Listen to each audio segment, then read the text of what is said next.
Democracy has awoken in the Middle East, but was what seems like a spontaneous revolution actually a strategically planned event, cultivated by professional consultants? The events in North Africa are orchestrated down to the finest details. These revolution consultants are the worst nightmare of every regime. Here you can see the symbol of resistance. We are becoming the red flag for the secret police of these places. They mainly operate in countries in which the Western world has a clear interest. Hardly a coincidence, it seems.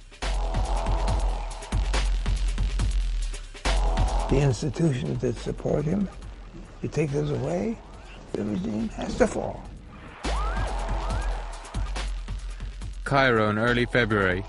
The sudden appearance of the wild horsemen at this demonstration shocked the world over. Storming into the crowd, they split the peaceful demonstration apart.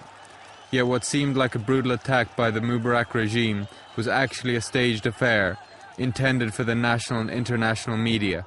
The message? Egypt is in a state of chaos.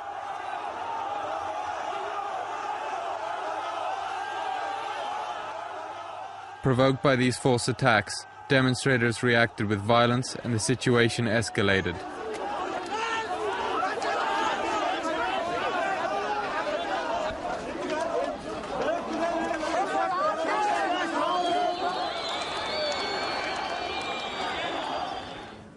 Right from the start, the revolution consultants follow a specific strategy, a strategy developed by the Serbian organization Otpor. This organization mobilized millions of people to bring about the downfall of Serbian leader Slobodan Milosevic. Their strategy became a blueprint, proving successful once again when used in the revolution in Egypt. And you still have 15,000. Otpor organized workshops in the outskirts of Cairo. In these workshops we were trained in the art of peaceful resistance. We had to learn that the police are not our enemy and that we must try to get them on our side. We had to impress people with the idea of non-violent resistance.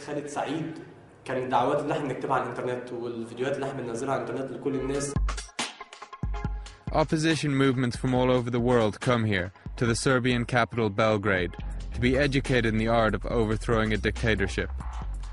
The Serbs have used their experience 12 years ago to form a revolution training school, the Center of Strategy for Non-Violent Resistance, or for short, CANVAS. Chief instructor Serdar Popovic is one of the few CANVAS members who would show his face publicly in front of the camera. It was here in his office that the Egyptian revolution was planned. The trick is that you don't push, you pull. What you're actually doing is actually persuading these people from the police force, from military force, that there will be a place for them in the new Egypt. And it isn't just Egyptians getting trained in the art of revolution here.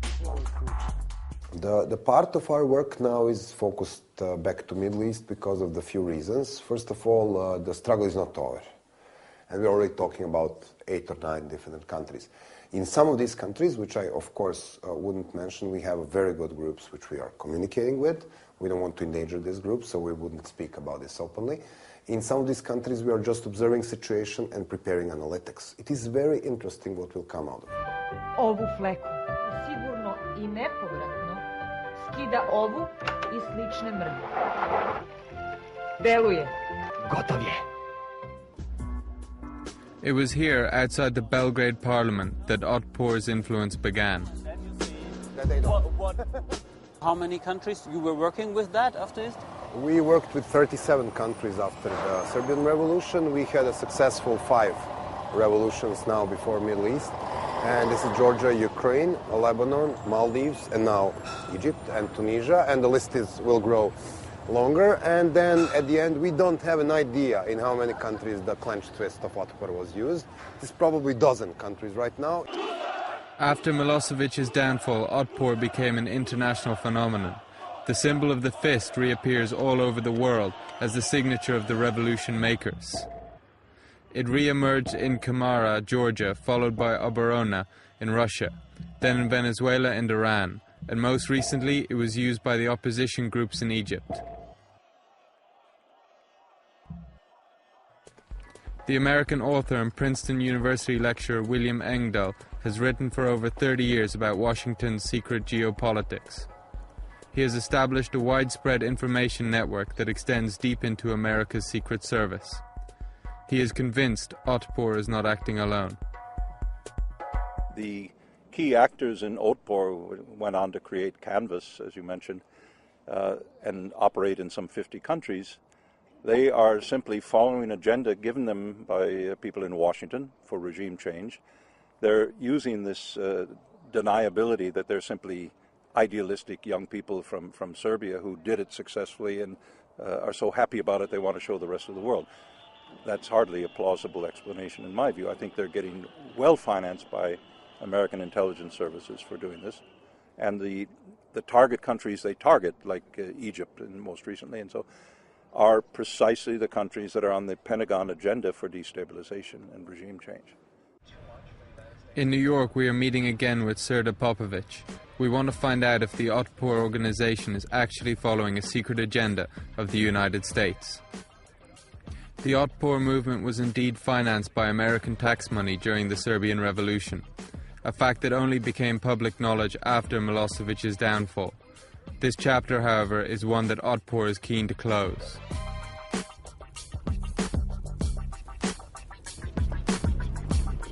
Unlike popular belief that this is funded from America, Canvas is 100% privately funded. So, I mean, my organization's biggest donor is a Serb you're going to meet. His name is Slobodan Đinović, and he's also my partner in this organization. This gives us independence.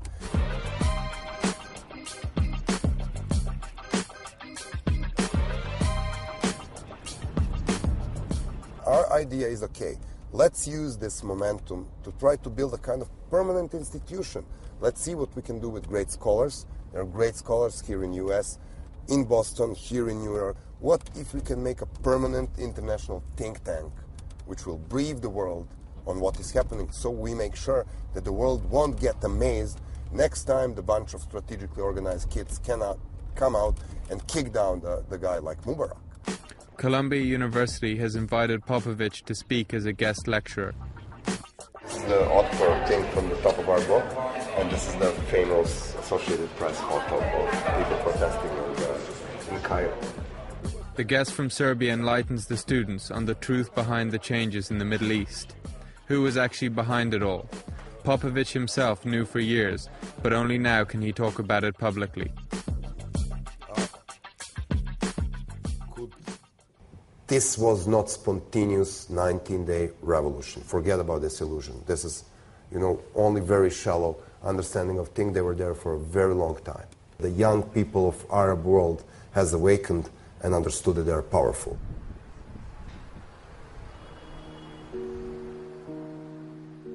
The old city of Tunis. The Tunisians were the first in the Arab world to overthrow their government. Yet the euphoria about their dictator's downfall was hardly noticeable. The uncertainty of their political future left the Tunisian population anxious. For decades, the people of Tunisia were oppressed by Ben Ali's totalitarian ruling. These days, its people are agitated, overwhelmed by their freedom. The center of the town appears like a Roman forum. Everywhere there are heated discussions about politics. The new generation wants change. Most of the young people are well educated. They see themselves as Westerners.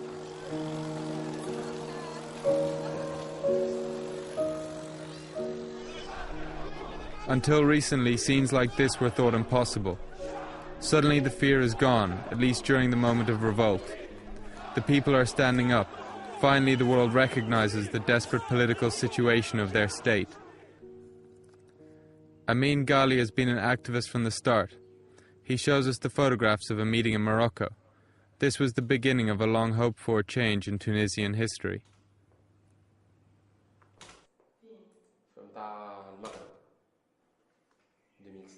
We had a trainer from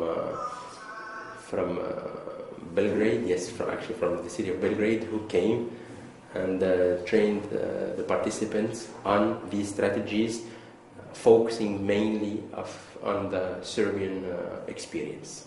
After the wave of changes in the 90s and early 2000s in Eastern Europe and in the Soviet bloc of non-violent strategies, at least there was kind of an influence to the Arab region, that this is what we should be doing to bring in change to our own countries. The time was ripe for a revolution test run. Discontentment with the political situation had been growing amongst the population for years. Life in the slums had become desperate. Lack of food and medical care left the people without any prospect of a better future. With living conditions going from bad to worse, the Tunisians could hide their anger no more. The activists saw the opportunity and used this anger to achieve their goal, the overthrowing of Ben Ali's regime. In a way, we have done the same that they did in Belgrade in the 90s. Non-violent resistance, the ridicule of the regime. There was no violence on the street. Even when the police intervened, we did not fight. The people from Otpor gave us a book in which they described all their strategies, how you have to proceed when you want to overthrow a regime. That book, which is used by opposition movements worldwide, was actually written in Boston, USA. From Dictatorship to Democracy is considered the Bible of the non-violent resistance. The author of this revolution guidebook lives in one of the poorer neighborhoods on the outskirts of Boston.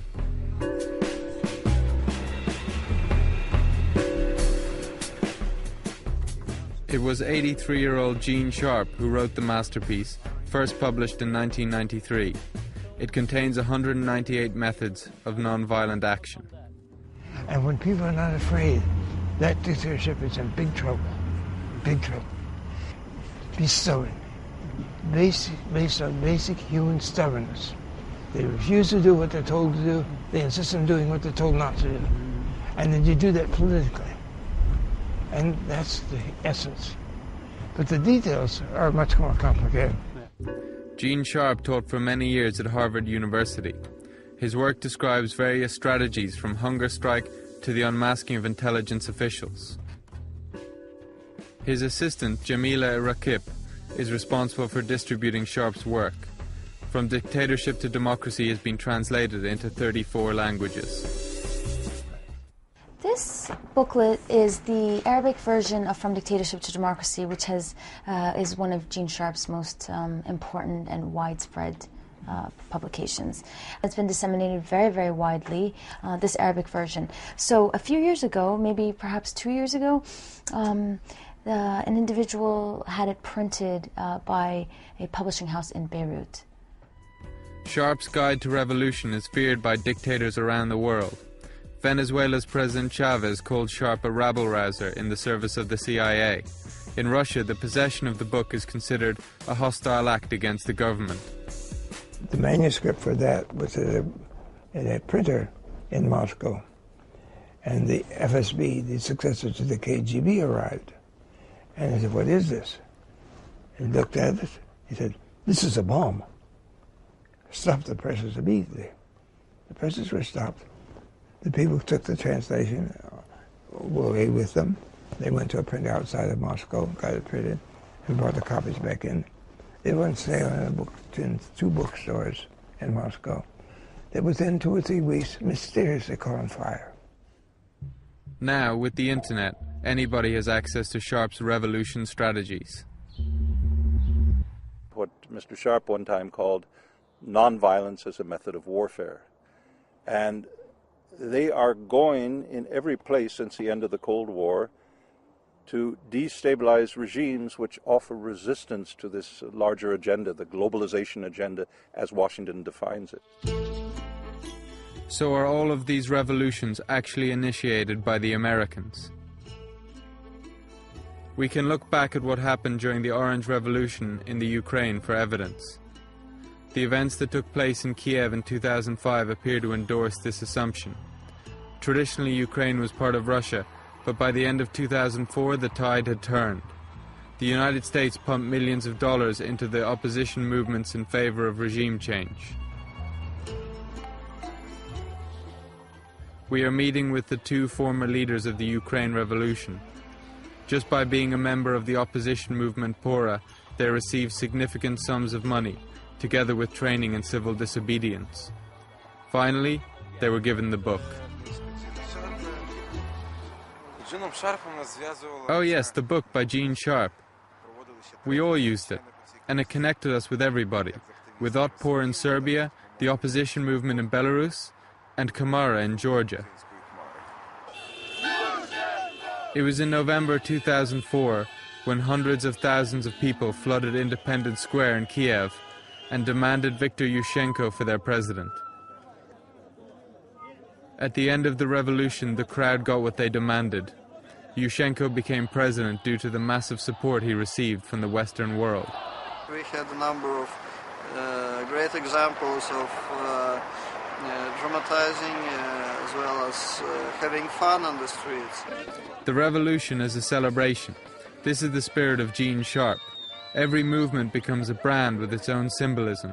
Oranges in Ukraine, the Rose Revolution in Georgia, the Tulip Revolution in Kyrgyzstan, the Denim Revolution in Belarus. All different symbols, but with the same concept and the same sponsor, the United States of America.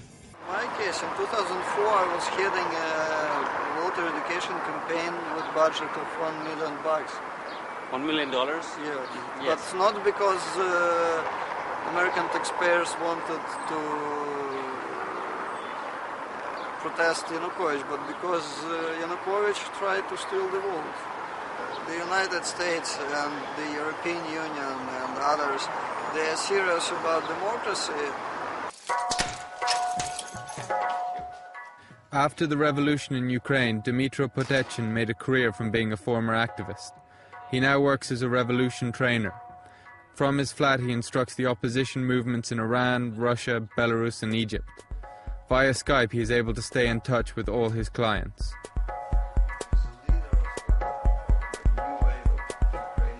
In principle, it's possible to trace it, but it will need much more human resources and time for every single connection. An activist from the opposition movement in Belarus is online.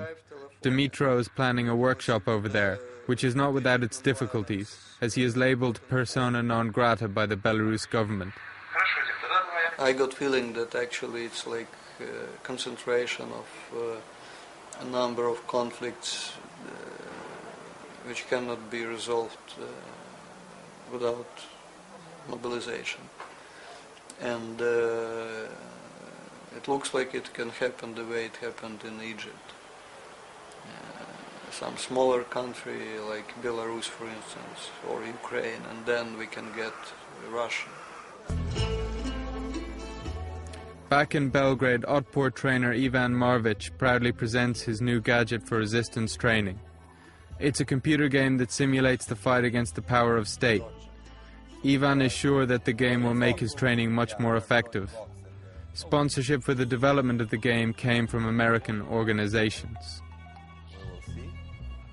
The game downloaded off the internet or smuggled on a CD can reach people that we personally cannot.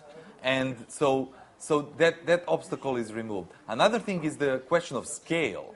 You know, personally, I can meet maybe up to 150 people a year if I work full time. The game can actually reach much bigger number of people. The tactics that, you know, mass protests, occupying buildings, blocking the whole city, you know. But you're trying to kind of galvanize, you know, like rock concerts to come, and then you use that opportunity to recruit, etc., etc. Marvic argues that the new generation doesn't want to read books. They would prefer to play video games, and it's far more effective. Just now they're kicking our ass. I mean, really. So we're actually losing big time here. I mean, people are leaving and going, you know, joining the regime. Evenness of the regime depends on the artificial intelligence, how the computer actually runs the regime. And that varies from scenario to scenario. If the player wants to play an easy scenario, I recommend fight against corruption. If he wants to play a very difficult scenario, I recommend fight against dictatorship or fight against occupation. Despite the internet, the revolution trainers spend most of their time traveling to countries in need of a well-organized resistance. Just in the past year, Serda Popovic has flown over 100,000 miles. His inside knowledge and experience is his capital. One of the tricks is making everybody busy. Okay. Because when people are busy, they don't have time to be afraid. Sounds crazy, but this is exactly what they do in the military training. Okay. So the way you're doing it, nonviolent struggle, is actually you create this group identity. You want people to feel each other. You want people to be dressed in similar clothes. You want people to sing because songs make them work together. You want to have drums there who will give the rhythm to your march. You want whistles, you want music, you want fun. This is a very important part. And now it looks like a big, how do you call it, love parade. The Egyptians followed Serda's rules exactly and succeeded.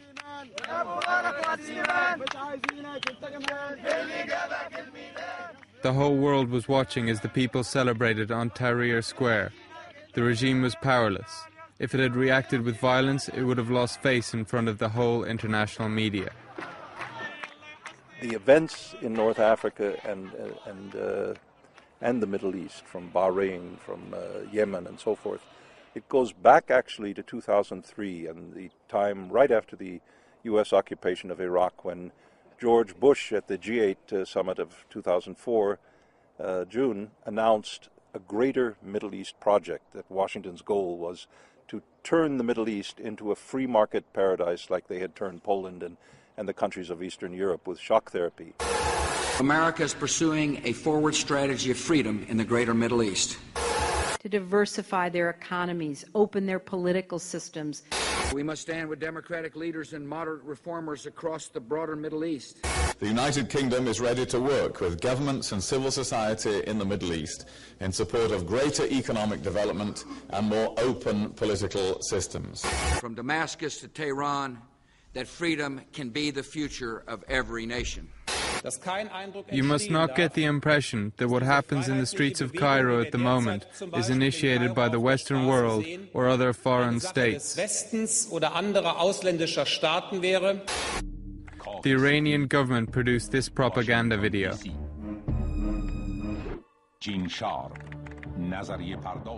This video is apparently unmasking a US conspiracy group. Part of this secret gathering is Gene Sharp, author of the guidebook From Dictatorship to Democracy. The video shows Iran is acutely aware of just how much of a threat Gene Sharp and his strategies are to their rule. Venezuela's President Hugo Chavez also voices his concerns. Mr. Cameraman, come close. Hear the symbol from Serbia, and hear the same in Venezuela in 2007. This is called a gentle coup.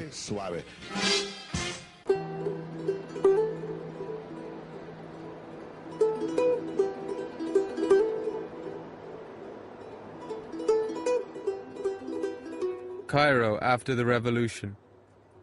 The city seems quiet despite recent sectarian violence. Remarkably few police or military forces are present. But everyday life is hard for the Egyptians. The constant fear of a counter-revolution is always at the forefront of their minds. Anyone and everyone is a suspect, a potential counter-revolutionary who wants to bring back the old regime. The old city is as vibrant as ever, only the tourists are missing. The people's thoughts revolve around their immediate future, the upcoming elections. What will democracy bring for them? The established political parties, the military, or the Islamic Brotherhood? And then what will be left from the spirit of the revolution, the hopes and dreams of the people of Egypt?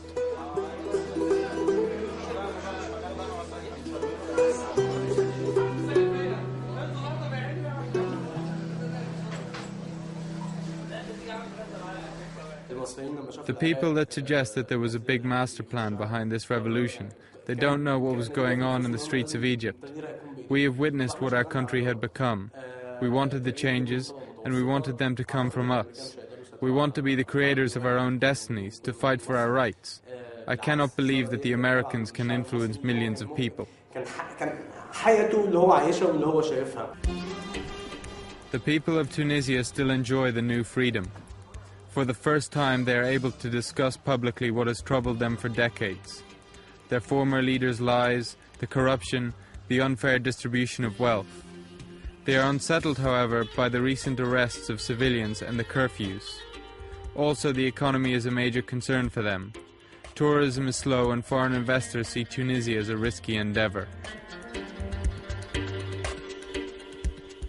We have to differentiate between the revolution that brought us freedom, which is a very big and major and important step. It took place in a month or two in Tunisia, but then we are going through an entire process of democracy transition. And when we talk about democracy transition, we are not talking about weeks nor months, but we are talking about years. We should not be impatient about democracy. We have achieved freedom through this revolution. It's a big capital, it's a big thing to keep on, but we have to move on to democracy building.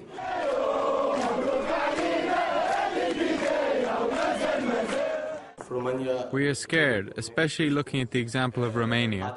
There was a revolt against their regime, but then the old potentates came back into power. We feared that it could happen here.